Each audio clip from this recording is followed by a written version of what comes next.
کیا جادو جیسی واقعی کوئی چیز دنیا میں وجود رکھتی ہے؟ اگر ہاں تو اس کی تاریخ اور حقیقت کیا ہے؟ اس کی ابتدا آخر کہاں سے ہوئی؟ سحر یا جادو کسی چیز کو اس کی حقیقت سے پھیرنے کا نام ہے اور اسے کرنا کفر ہے، یعنی جادو کرنے والا شخص دین اسلام سے خارج ہو جاتا ہے، کیونکہ اس دوران ہر ناجائز کام کرنے کے لیے ڈائریکٹ ابلیس یا اس کے شیطانی چیلوں سے مدد لی جاتی ہے۔ شیطان کو خوش کرنے کے لیے ہر برا کام کیا جاتا ہے، اور برائی جتنی بڑی ہوگی شیطان اسے کرنے والے شخص سے اتنا ہی خوش ہوگا اور اس کی ہر ممکن مدد کرے گا۔ لہٰذا اسی مقصد کے لیے قرآن کریم کی بے حرمتی، خصوصاً سورہ فاتحہ کو الٹا پڑھنا، فحاشی، لوگوں یا جانوروں کی قربانی دینا، خود کو گندگی اور ناپاک حالت میں رکھنا اور مردار گوشت کھانا، یہ سب کام شیطان کو خوش کرنے کے لیے کیے جاتے ہیں، اور یہ مدد چونکہ شیطانوں سے مانگی جاتی ہے۔ یہی وجہ ہے کہ جادو کرنے والا شخص کافر ہو جاتا ہے۔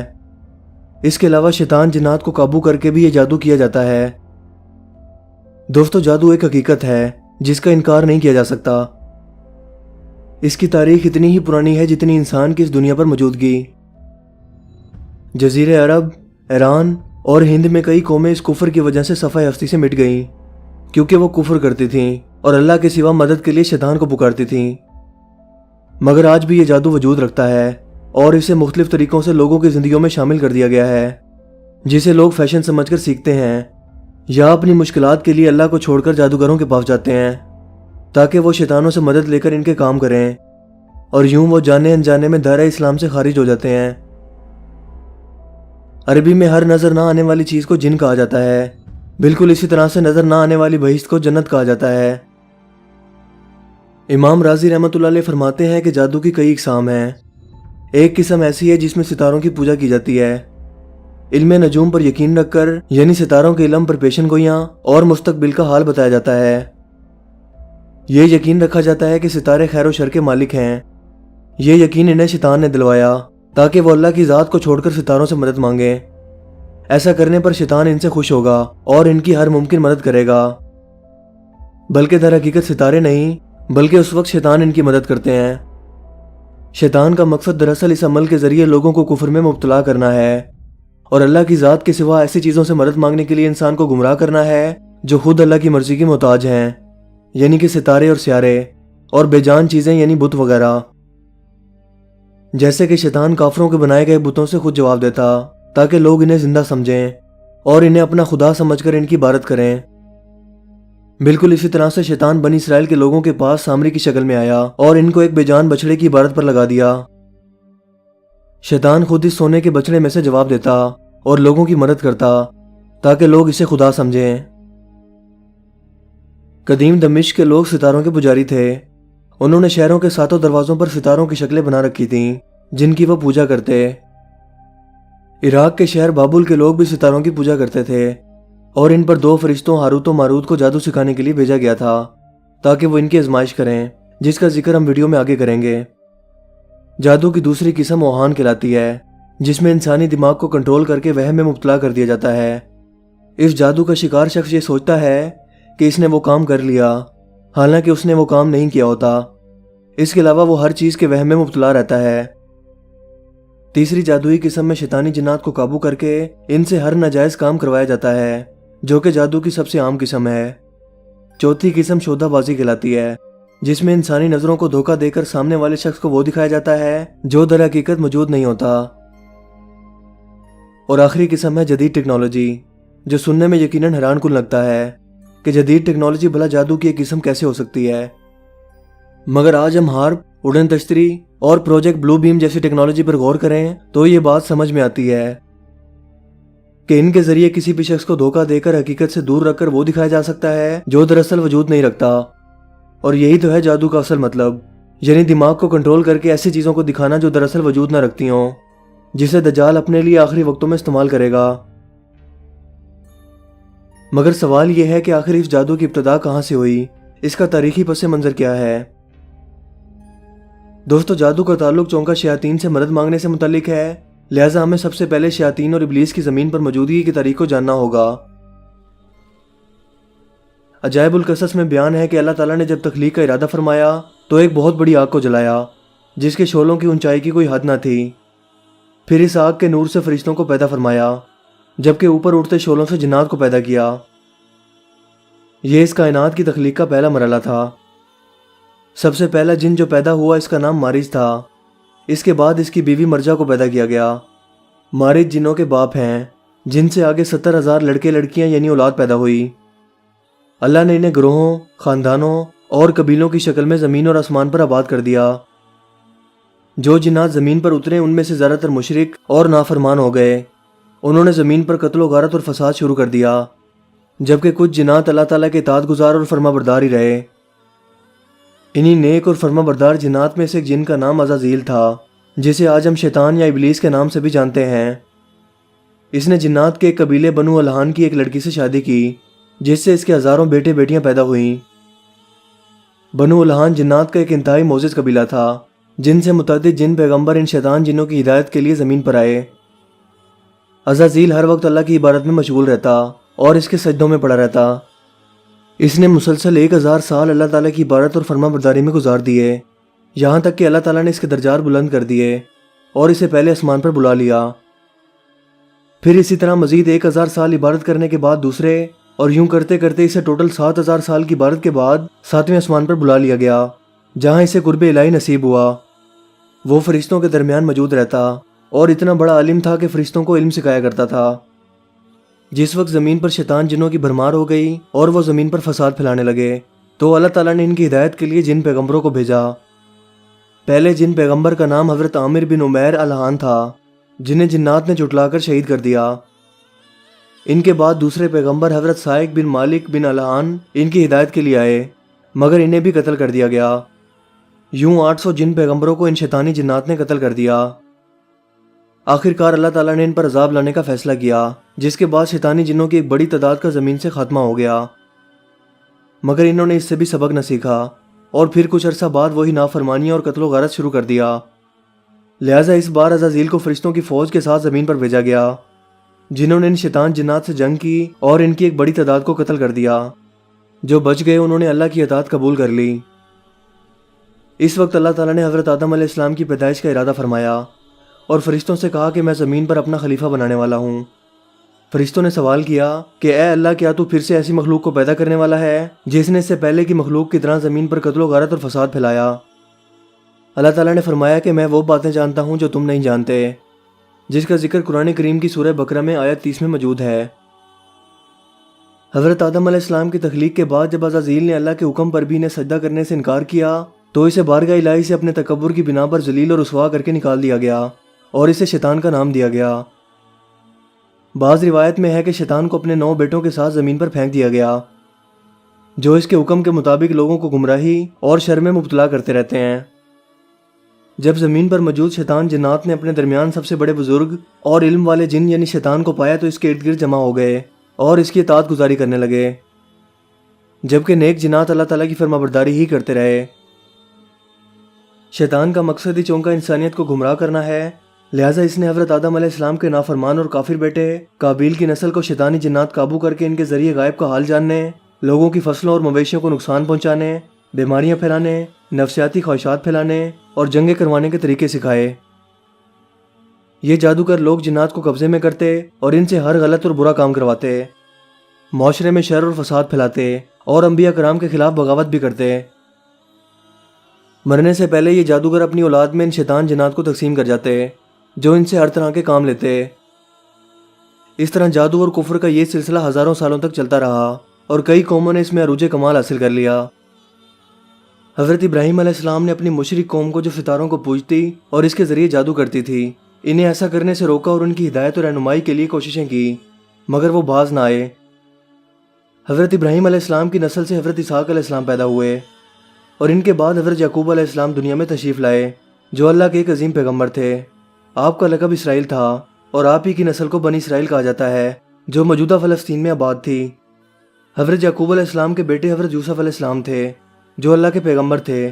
ان کا قصہ ہر مسلمان جانتا ہے کہ کیسے ان کے سوتیلے بھائیوں نے انہیں حسد کی بنا پر کنویں میں ڈال دیا، مگر وہ مصلحت خداوندی سے بچ گئے اور مصر جانے والے کافرے نے آپ کو مصر پہنچا دیا، یہاں تک کہ آپ کو اللہ نے مصر کی حکمرانی عطا فرمائی۔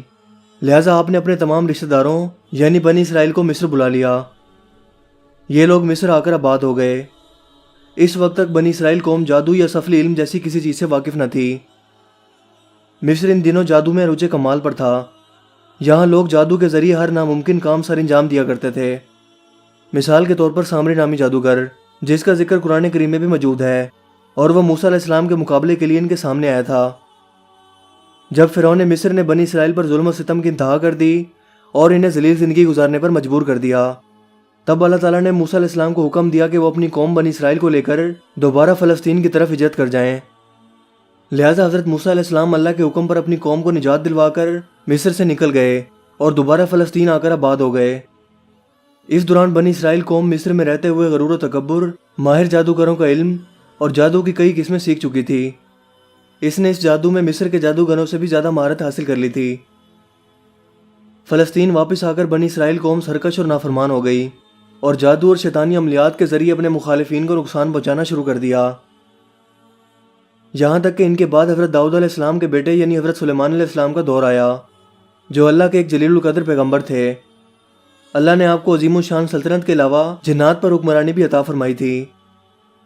اسی دوران اللہ تعالیٰ نے عراق کے شہر بابل میں 2 فرشتوں ہاروت و ماروت کو جادو کا علم دے کر زمین پر اتارا تاکہ وہ لوگوں کی آزمائش کریں۔ اس کا ذکر قرآن کریم کی سورہ بقرہ میں موجود ہے، جس کی تفسیر کچھ یوں ہے، اور وہ یعنی بنی اسرائیل سلیمان علیہ السلام کے دور سلطنت میں اس کے پیچھے لگ گئے جو شیطان پڑھا کرتے تھے، یعنی جادو سیکھنے لگ گئے۔ سلیمان علیہ السلام نے کفر نہیں کیا تھا اور شیطان کافر ہوئے جو لوگوں کو جادو سکھاتے ہیں، اور وہ جادو جو بابل میں ہاروت و ماروت 2 فرشتوں پر اترا، وہ دونوں کسی کو کچھ نہ سکھاتے، یہاں تک کہ یہ نہ کہہ دیتے کہ ہم تو تمہاری آزمائش کے لیے آئے ہیں اور تم اپنے ایمان پر قائم رہو اور اسے مت سیکھو، مگر پھر بھی ضد کرنے پر انہیں سکھا دیتے۔ وہ ان سے ایسا علم سیکھتے جس سے وہ میاں بیوی میں جدائی ڈالتے۔ وہ اللہ کے حکم کے بغیر اس سے کسی کو نقصان نہیں پہنچا سکتے۔ وہ ایسا علم سیکھتے ہیں جو انہیں نقصان دے گا اور نہ نفع۔ جس نے یہ جادو سیکھا اس کا آخرت میں کچھ حصہ نہیں، اور یہ بہت ہی بری چیز ہے جس کے بدلے انہوں نے اپنی جانیں بیچیں۔ کاش انہیں اس کا علم ہوتا۔ حضرت سلیمان علیہ السلام نے جب یہ دیکھا تو بنی اسرائیل کی جادو کی تمام کتابیں ایک صندوق میں ڈلوا کر اسے اپنے تخت کے نیچے دفن کر دیا۔ جہاں کوئی جن بھی اسے نکالنے کی کوشش کرتا تو اسے موقع پر مار دیا جاتا۔ یوں بنی اسرائیل قوم وقتی طور پر اس سے باز آ گئی۔ حضرت سلیمان علیہ السلام کی وفات کے بعد شیطان نے یہ موقع غنیمت جانا اور بنی اسرائیل قوم کے پاس جا کر انہیں بہکانے کے لیے کہا کہ کیا تم جانتے ہو کہ سلیمان علیہ السلام کا جنات پر قبضہ اور دوسری طاقتوں کا راز کیا ہے؟ میں تمہیں بتاتا ہوں۔ نعوذ باللہ وہ یہ سب کچھ جادو سے کرتے ہیں۔ اگر تمہیں مجھ پر یقین نہیں تو خود جا کر ان کے تخت کے نیچے جادو کی کتابیں دیکھ لو۔ اگر میں جھوٹا ہوا تو بے شک مجھے مار دینا، تم بھی وہ جادو سیکھ کر ایسی طاقتیں حاصل کر لو۔ بنی اسرائیل قوم شیطان کے اس بہکاوے میں آ گئی، لہٰذا جب کھدائی کی گئی تو واقعی وہاں سے جادو کی کتابیں برآمد ہوئی۔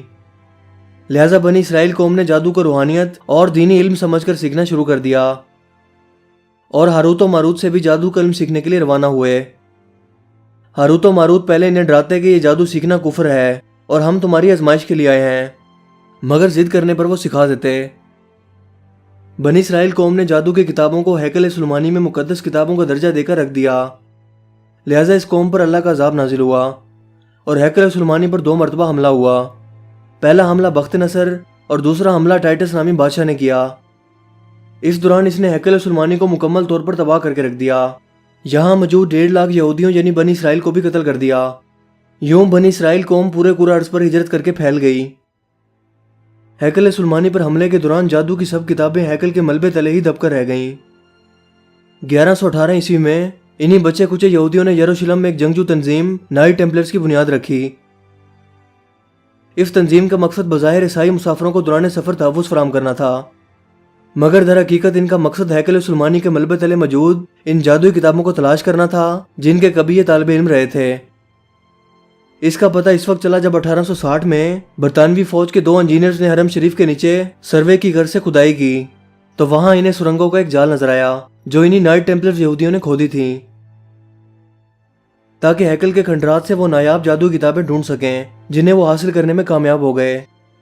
ان میں جادو اور سفلیات سے متعلق سب علم موجود تھا۔ اس علم کو آج بھی وہ اپنے ناجائز مقاصد کے حصول اور لوگوں کو گمراہ کرنے کے لیے استعمال کرتے ہیں۔ آج کے جدید دور میں بھی جادو کو ایک فیشن دکھا کر دنیا بھر کے مختلف ریئلٹی شوز میں انہیں پروموٹ کیا جا رہا ہے۔ تاکہ لوگ اسے سیکھ کر کفر و شرک کرنے لگیں اور انہیں اس کا علم تک نہ ہو۔ میری ان تمام بھائیوں سے گزارش ہے کہ اس دھوکے اور چال کو سمجھتے ہوئے ایسی شعبدہ بازیوں اور اصل جادو کو جو شیطانوں کے ذریعے مدد لے کر کیا جاتا ہے، ان سے متاثر ہو کر ان جیسا بننے کی کوشش نہ کریں۔ دوستو، جنات کا تعلق انسان کی پیدائش سے لے کر قیامت تک جڑا ہوا ہے۔ مثلاً دجال کے بارے میں یہ بیان ہوتا ہے کہ وہ اپنی خدائی کے دعوے کے دوران لوگوں سے کہے گا کہ اے لوگو، اگر میں تمہارے مردہ ماں باپ کو زندہ کر دوں تو کیا پھر تم مجھ پر ایمان لے آؤ گے؟ لوگ کہیں گے کہ ہاں، ہم ایمان لے آئیں گے۔ دجال شیطانوں کو حکم دے گا کہ وہ ان کے ماں باپ کی شکل میں ان کے سامنے آ جائیں۔ یوں وہ لوگوں کو گمراہ کر کے اپنی اطاعت کے لیے قائل کرے گا۔ قرآن کریم کی سورہ فلق میں اللہ تعالیٰ ارشاد فرماتے ہیں کہ آپ صلی اللہ علیہ وآلہ وسلم کہہ دیجئے کہ میں صبح کے رب کی پناہ مانگتا ہوں اندھیری رات کے شر سے جب اس کا اندھیرا پھیل جائے، اور گرہ لگا کر اس پر پھونکنے والیوں کے شر سے، اور حسد کرنے والے کی برائی سے جب وہ حسد کرنے لگے۔